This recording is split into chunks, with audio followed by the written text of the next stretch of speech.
Welcome to Recovery Demystified, a show where we explore our relationship to substances from a radical, non-religious, and empowering lens. Our sobriety is not a purity contract. It is an invitation to become curious about ourselves and find our own unique paths to growth and healing.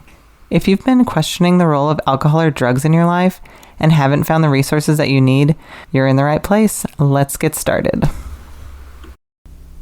Hello. Welcome back to Recovery Demystified. My name's Early. I'm so happy to have y'all here today. Today, I want to talk a bit about plants and plant medicine and how that has helped me in my life and how it's affected my recovery. I thought about doing a whole episode just on like herbalism and plants in general, but that sort of seemed like too vast of a topic. So I just want to stick to my own personal experience and a couple of the plants that have been like quite instrumental in my recovery. And I was inspired to talk about this topic because next week I have an interview with someone who used the plant medicine ibogaine to break free from multiple drug addiction. And that story is like really profound and interesting, and I hadn't met anyone that had used that plant medicine previously, so something to look forward to. It's a really great interview and it was really inspirational, and I haven't really met anyone else that has had sort of similar experiences with that deep work with ancient plant medicines, and it was really cool to meet that person and do that interview. So I'm excited to share that with y'all next week, but it definitely got me thinking about plants and my recovery. And I also had a moment where I remembered my very first interview episode was with my friend Logan. And he sort of, as an aside, had mentioned that I had done that work with the plant medicine ayahuasca. And I was like, more on this in a later episode. And I'm sort of just getting to the point where I'm gathering my thoughts on it now. And I'm still not sure how this is going to turn out. But typically I just sit down in front of this microphone and start talking. And it ends up working out fine. But mentally prepare yourself for me to like go serious woo-woo in this episode. Yeah, I'm like very big on science and data and research and like not having to be spiritual to be in recovery, but like, and generally for people. And in my life, I only recently sort of got connected back to something that I would call spiritual, but like a huge aversion to that word because in my mind, it's just like directly connected with religion, organized religion, God with a capital G, and a bunch of stuff that I have no interest in and makes me feel very icky. So I'm sort of like reclaiming that word because I think that we can have, and nobody needs to be spiritual. It is not a requirement. Like the only requirement is that you do whatever you need for your own life. But I think that in general, it's like we can reclaim the concept of spirituality away from that like colonialist organized religion mindset and just decide that whatever we think is our own spirituality is. I like to use as an example, my dad, after his mother died, whenever he found a penny on the ground, he would pick it up and look at what year was on it. And he thought that his mom was like dropping pennies and the year on it was like some reminder of some event that had occurred in his life that she wanted him to like think about or be reminded of or something like that. So he'd look at the penny and be like, 1993, like, Mom, what are you trying to get me to remember? What happened in 1993? And in my mind, that's like his creation of his own version of spirituality to connect with the ancestors in his life. And I thought it was really beautiful, honestly. So in my life, I'm getting connected back to like myself and the earth and the universe and the ancestors and, you know, universal consciousness. And oh God, I hope I don't sound like a crazy hippie.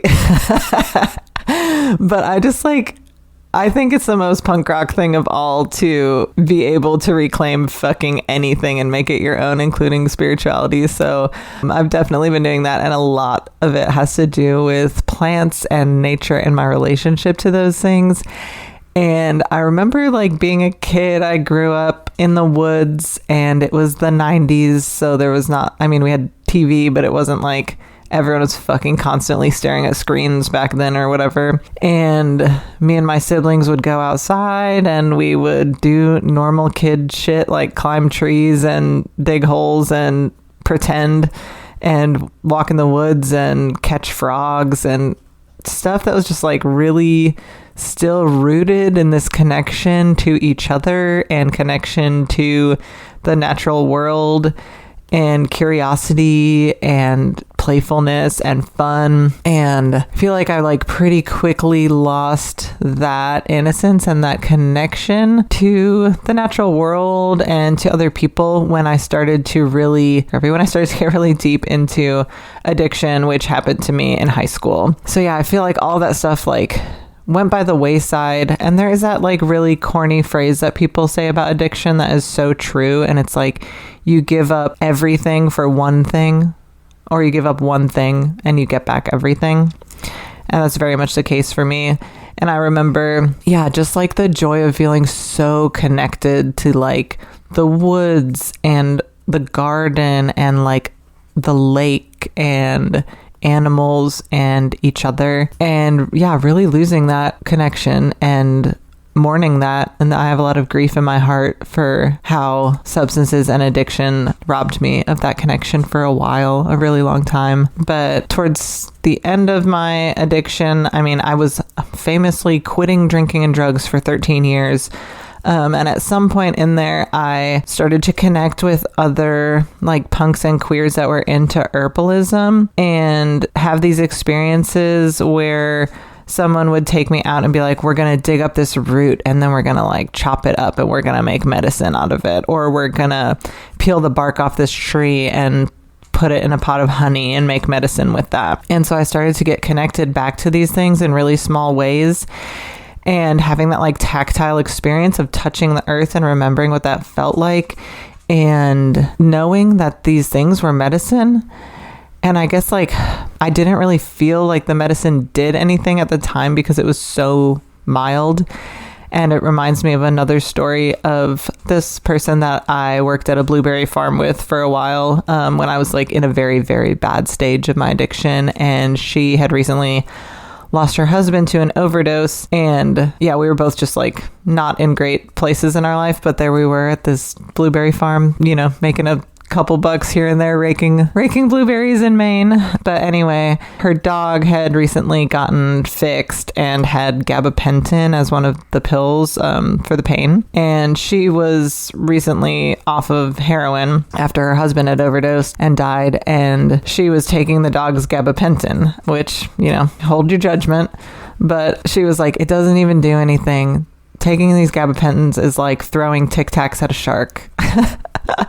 And I was like, girl, that is the most relatable thing ever. And on that same blueberry farm, I met another girl who was talking about taking passion flower tincture. And I was like, that doesn't do anything. Like passion flower, like I know it has these relaxing properties and blah, blah, blah. But to me, I take tinctures like that and it does nothing. And she was also formerly a heroin addict, and she was like, it doesn't do anything at first, but the longer you're in recovery, the more you'll notice that like it actually starts working. And I was like, are you for real? Like, does it actually you actually take the passion flower tincture and you feel it? And she was like, yes, I feel the effects of the plant. And I was like, just envious basically, and kind of gave me like a goal, like something to look forward to, be in recovery long enough to feel what passion flower really feels like. And it just, that concept of throwing Tic Tacs at a shark really, really resonated with me. And I remember telling therapists in the future about that. Doing normal things when you have an addiction, like normal, healthy things that would have an effect on a healthy brain and body, literally feels like I'm a fucking vicious shark with big teeth and I'm impenetrable. And these things just feel like throwing Tic Tacs at me. It feels like absolutely nothing. So just getting those new experiences of working with herbalists and touching the ground and picking plants and knowing like this is medicine for thousands of years. Like this is what people did before we had these really strong pharmaceutical drugs and fucking distilled liquor and all this other stuff. So I knew in some like long lost part of my heart that this is what I believed in, but I also had this really visceral tactile experience that these plant medicines didn't feel like anything for me. It felt like throwing Tic Tacs at a shark. So yeah, I sort of was caught in that middle part of the seesaw where it's like kind of going back and forth and one end's heavier and the other end's heavier, but there's hope, you know? So the first plant that actually did anything for me in my recovery was valerian root. And when I quit drinking, the hardest thing for me was always trying to fall asleep because I would just get drunk enough that I would pass out. So I literally remember the first time I ever tried to quit drinking, I was 18 and I laid down to go to bed at night after not having drinking for the first time in who knows how long. And I just laid there and I was like, so what next? You know, like, what do I do? Like, when does sleeping happen? Like, how does it occur? Like, when does it come? And every time I quit drinking after that, I just remember like really struggling with falling asleep. I have quite a bit of trauma and I have, you know, intrusive thoughts and demons, and the demons really like to speak up at night. Maybe that's relatable for other people, but yeah, it's just like the anxiety gets worse, the thinking gets worse, and I can like watch the thinking and be like, why? Make it stop. I'm just trying to sleep. Like, why does my brain have to have all these thoughts late at night? This is just not helpful. So I don't quite remember my first time of using valerian root. I don't remember when I first used it, but perhaps it was with that herbalist person that I used to live with in Florida. But anyway, I just remember I would use it a lot of times to try to fall asleep at night. And then also if I woke up in the middle of the night and had all the crazy thinking. And then there was also a lot of times where I would be hungover, anxious in the morning and know that I needed more sleep and take valerian root in the morning to try to get more sleep then. And it is just like amazing. It has great superpowers. I think a lot of people think it smells bad, but I actually think it smells really good.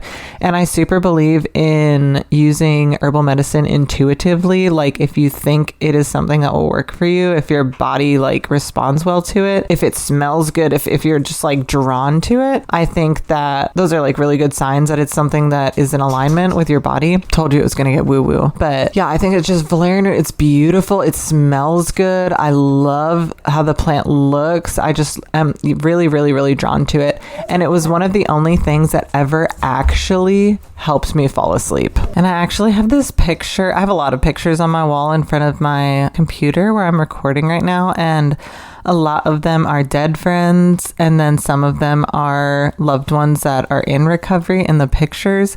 And I have this really beautiful picture of my friend Eric, who I also worked with at the Blueberry Farm in Maine.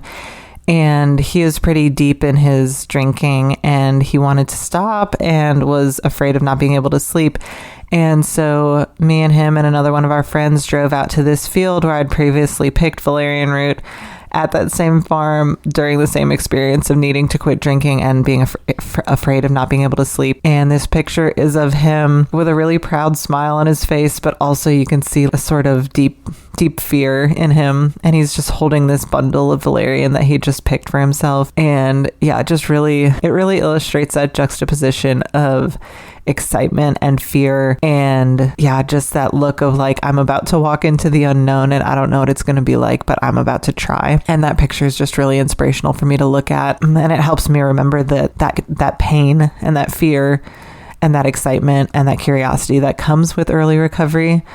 So I'm really grateful for that picture of him with that valerian root right there. But yeah, valerian was so important to me to be able to sleep, because there's so many other nights where I just would have drinking if I wasn't able to sleep. So super grateful for that plant. Is extremely helpful for me in early recovery. And yeah, I don't really use it at all anymore.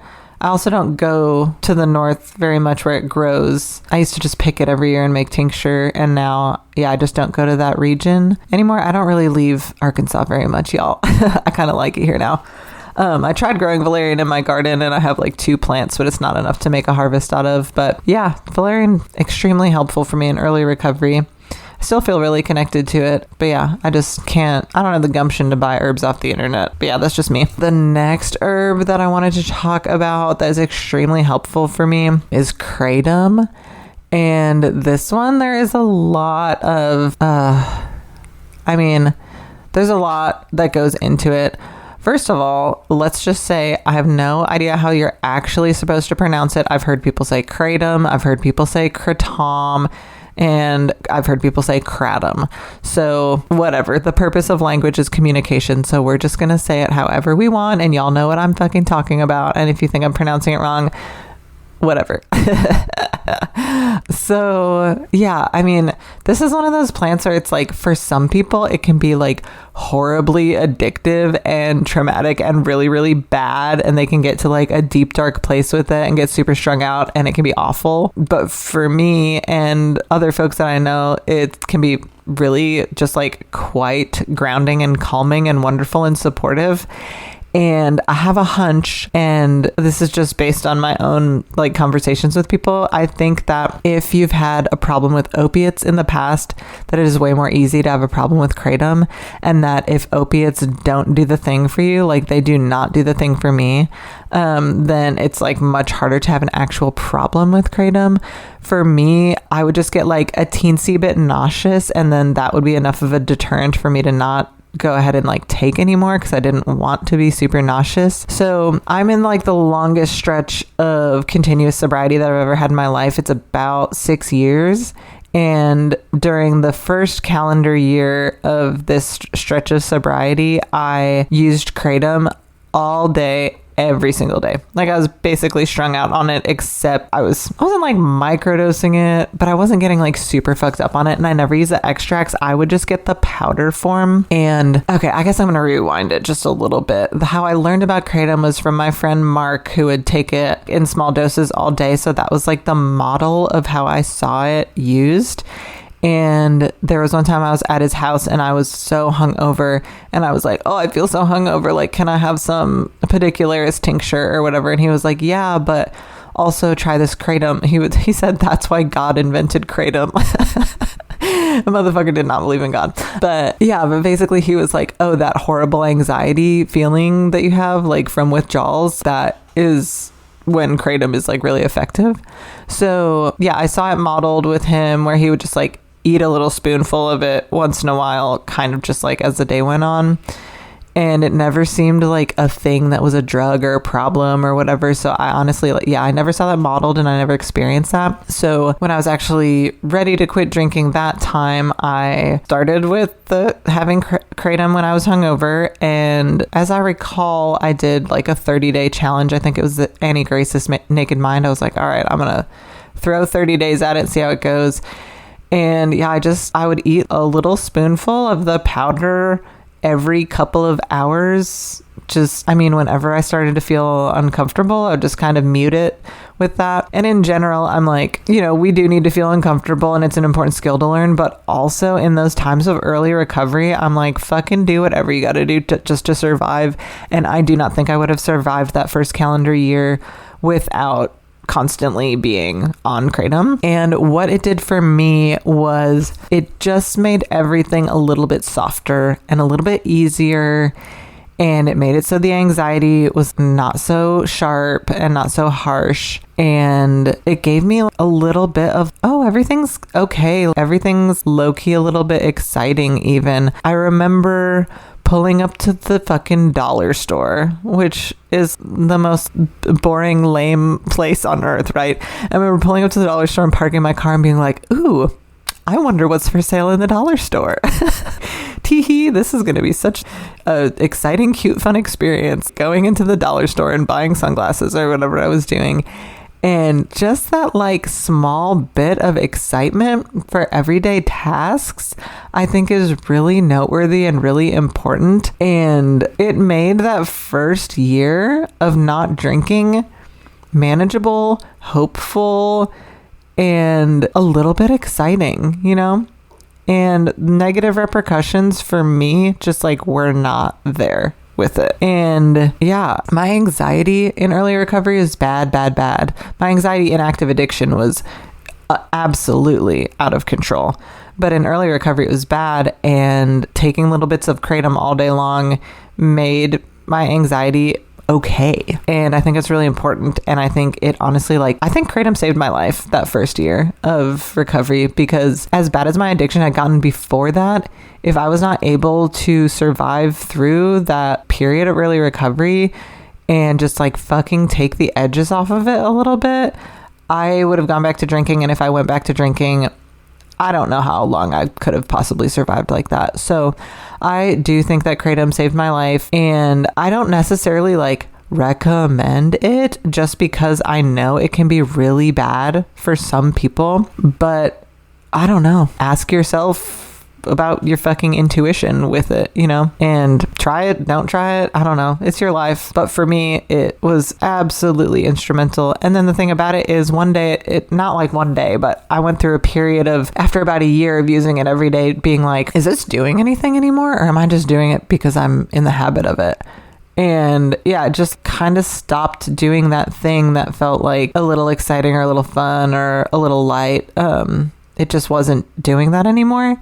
I think because my brain chemistry had been healing that whole year, and it just changed and the function wasn't the same, and I didn't have that deep anxiety that needed the edge taken off of it anymore.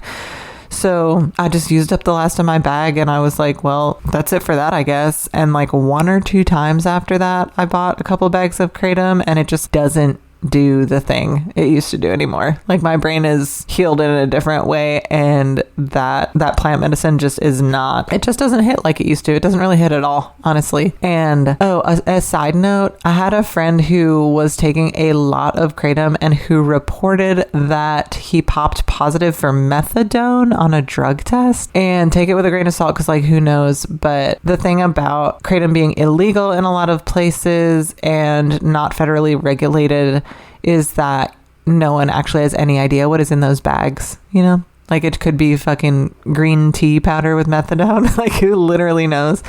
Not that I believe in the government to actually do a good job at like regulating anything. However, when it's completely unregulated, like literally who knows what's in those bags.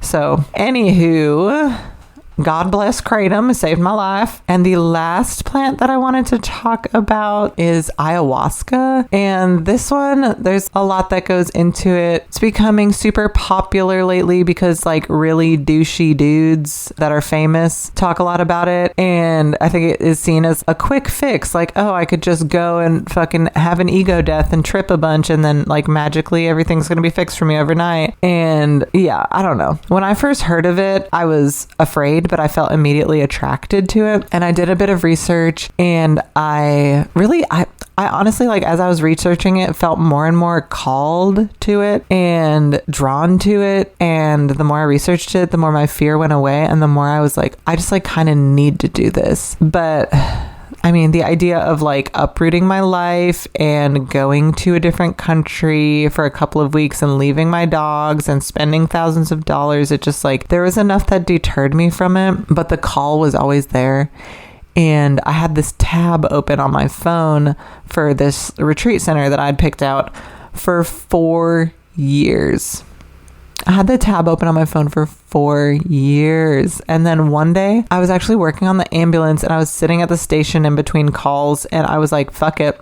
I'm applying for this retreat. Like it is going to be thousands of dollars. I'm going to have to uproot my life. I don't know how I'm going to manage this. I literally am horrified of tripping. Like I've had so many bad trips on mushrooms when I was younger that I could never trip again for the rest of my life and be totally fine. But that impulse, that call, that like draw to go do this plant medicine work was so fucking strong that I did all of these things that went against my better judgment just to be like, what is this feeling about? And I applied, and this like really gentle soul called me from the retreat center, and we did like a 90-minute interview where he actually read every word of my application and asked me all of these clarifying questions and was like interested in my history and my intention. And I just felt really held by him, and it was really sweet. And I ended up booking the trip. I went to Peru by myself. My partner at the time watched my dogs in my house, and I was literally horrified. I'm a bit of like a hermit and a recluse at this point. I used to travel a lot, but now I just like to stay home, and I don't want to leave my house, and I don't want to leave my dogs. But yeah, like I said, the calling was just so strong. And there's a thing about intuition and fucking gut instincts that we like intellectualize ourselves out of so often, that I think it's important to be able to connect to that part of ourselves, that the sensations of our bodies that tell us to do things, and sometimes to just listen and do that. So I went to a retreat center in Peru. It was specifically a queer retreat, which was really nice. And while I was there, I was also like, oh, you know, I don't want to be that like icky white person who's like appropriating someone else's culture. And the group of healers that was there actually addressed that with the group. They said that colonization caused them to have Westerners arrive and steal from them, force them to like not do their ancient traditions, and devalue their culture and rob them. And they said the act of Westerners currently coming to an ayahuasca retreat in Peru and giving them money, honoring their home traditions, honoring their culture, and uplifting them is actively repairing that harm and is decolonization. So hearing that from the healers in that community was really important to me, and it made me feel confident about working with the plant medicine.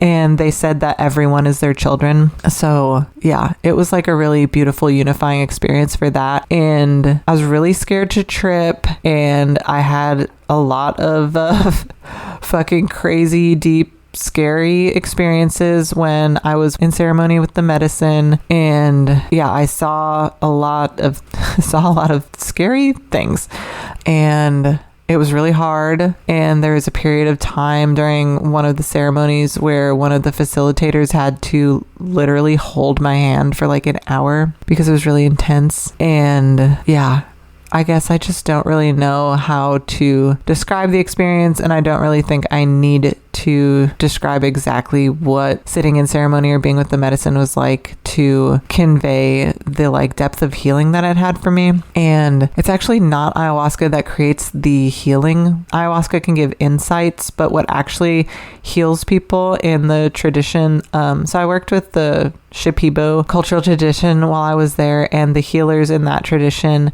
they do these things called dietas where they out into the jungle and they consume a very limited diet, and they work to connect with one single plant medicine. And as they do this in isolation with this plant medicine, that plant spirit teaches them a song. The song is called an Icaro. And the healing songs of the Icaros are brought by the healers into the ceremonies, and they have like an encyclopedic knowledge of all of these plant spirits of the jungle, and they have all of these songs that plants have taught them. And so when you're in the ceremony, you drink the ayahuasca, and the healers sit in front of you, and they can see a pattern over you, and they can see where the pattern is broken and where it needs to be healed. And they sing these healing songs to you from the plants, and it is the healing songs of the plants that are what heals you. It's not the ayahuasca. And traditionally in ceremony in the past, it would be the healers that drank the ayahuasca and not the people themselves that needed to be healed. And it's only in like more modern tradition that both parties drink the plant medicine. And so yeah, it's like sitting there really with the medicine and feeling its effect on you, and then the healers come and they just sit right in front of you, and you're sitting up and you're facing them, and they're just singing with every cell in their body these beautiful healing songs to you. And it's so moving, and the experience is just, I don't know, it was just so deep, and it was exactly what I needed. And I had 6 ceremonies at that first retreat, and I went home, and the integration work was really, really it was confusing because I was like, what the fuck actually is integration? Like, I don't understand. And a dear friend to me was just like, the integration, it is just happening. You're integrating. You're doing a great job. But as time went on and I started to realize the things that I'd learned during ceremony and like feel the Icaros like sink in and be with me and my connection to the plants, I started to have these really profound changes in my life. I started laughing more. I felt relaxed around other people, and I felt connected to other people, and I just felt like laughter and happiness and humor inside of me in a way that I couldn't ever remember feeling connected to. And I thought that that was so beautiful. And I quit my job on the ambulance because it was robbing me of everything. And I went back to work at this restaurant that I love, that's really neurologically safe and welcoming and feels like a family. And I ended up going through a breakup with my partner and going through a lot of other crazy traumatic death experiences of loved ones in that following year after my first connection with ayahuasca. And it was amazing just to like feel really strong in myself and who I am, and go through all of those difficult experiences with integrity and dignity and an unshakable strength that I didn't even know I had. And I was really hoping I only had to go to one ayahuasca retreat, but there I was halfway through the next year, like feeling the call again. And now I know exactly what it's like when ayahuasca dials my number. Like I can feel y'all, I told you it was going to get woo woo. I'm talking to fucking plants now. But yeah, I felt the call again, and I went back last year, except last year I did what is called Master Plant Dieta. So I went to a more traditional and much more rugged retreat center in Peru in the jungle this time. And the plant that I felt the calling from as well was this plant called bobinsana, which traditionally in the Shipibo work is a heart healing plant. It's like very gentle and loving. And I've done a lot of fucking put the hair on your chest kind of fucking character building shit in my life. So I'm like, thank God I'm finally getting the gentle heart healing experience, because holy shit, I've been through a lot. And we had 5 more ayahuasca ceremonies at that retreat, a way more restricted diet. We weren't making any eye contact with each other. It was completely silent for the entire 2 weeks. And it was very much, you are with yourself. We're in these little huts called tambos out in the jungle, and there's no distractions, there's no phones, you're completely silent, not even talking to other people. You're just like peeled back, super raw. You're not even using soap in the shower. It's just like barely eating food, doing these very deep healing ayahuasca ceremonies that are also just like peeling me back and making me feel so raw. And then being able to, in the daytime, work with the plant medicine bobinsana. It felt like I was on fucking Xanax. It felt like I was on like loving mother Xanax. Like I was so chill. I was so excited. I was so inspired. I felt under my skin, I felt my nervous system repairing itself. And I know it sounds crazy, and it probably is, but I fucking felt it. And I felt happy and excited and good. And I had this moment after I used the restroom where I was washing my hands, and I looked up at the mirror and I saw my face, and I smiled at myself, and I looked in the mirror and I was like, I love the person who's looking at me. And as a person who in my addiction suffered with a great deep shame, profound self-hatred, a lot of suicidal ideation, complete devaluing of myself, to get to this point, healing with these plant medicines, where I randomly caught my own eye contact in the mirror and said, I love the person looking back at me, is huge. And I really cherish that moment. And I feel so lucky to have this connection to these plants, these spirits that are like working with me to heal my ancestral trauma, to heal the trauma that's happened in my lifetime, and to bring me to a point where I legitimately, with every cell in my body, love myself. I'm so lucky to be able to have that. I'm super grateful. And bobinsana is really special, and it speaks to you through these like kaleidoscopic, beautiful dreams. And I had so many intense, lengthy, just gorgeous dreams. Some of them were prophetic and came true in real life. And it was like sort of shocking to watch that happen. Like she showed me the next person that I was going to date. And when I met that person, like everything that happened in the dream happened in real life. And I was like, you can't make this shit up. Like, this is crazy. But every time I go now, like I've sat in 11 ayahuasca ceremonies, and it's always really hard, really hard work. I've never had a gentle, fun time. It's just always been like deep cleansing and discomfort and crying and seeing dead people and yeah. And at this point, I still just like want to stay home and live in my house and be with my dogs and live my normal life. But here I am. I felt the call again, y'all. And I'm going back in February. I'm doing another master plant dieta. And I'm pretty sure I know what plant is calling to me, but I'm going to trust the healers' opinions once I get there. Because the healers, they do like a diagnostic ceremony on you, and then they will like choose a plant. And if it's in alignment with the plant that you also chose, you can work through that together. But yeah, I'm going back in February. So we'll see what the plant medicine work continues looking like at that time. But yeah, I feel like I've tied the string back to the universe. I feel so connected to plants and medicine and food and my garden and the woods and fucking Mother Nature and planet Earth. Y'all, I told you it was gonna get woo-woo, but it's the fucking truth, okay? And I'm quite enjoying it. Yeah, everything's connected, and I hope that if you shine the light inside and you learn to listen to your body, that you too can feel a connection to plants and maybe some herbal medicine or like deeper plant medicine work is in your future, and maybe it's not, but that is my experience and what I went through. And yeah, if you're having a hard time today, I want you to know it gets better. It really does. I'm fucking proof of that. And I love you and I believe in you. And I think if you do the next right thing, and then after that you do the next right thing, that your life is going to get better than you ever imagined it ever could. I believe that with every cell in my body. Yeah, I can see your healing from here. All right, y'all. Thanks for taking a journey into the woo with me. Yeah, okay. I love you. I hope that y'all have a wonderful day, and may you be happy and free. Recovery Demystified is produced and edited by me, Early Brunner. Stevie Petet made our logo. Our social media manager is Kaylee Bausch. Logan Bragg wrote our beautiful theme music.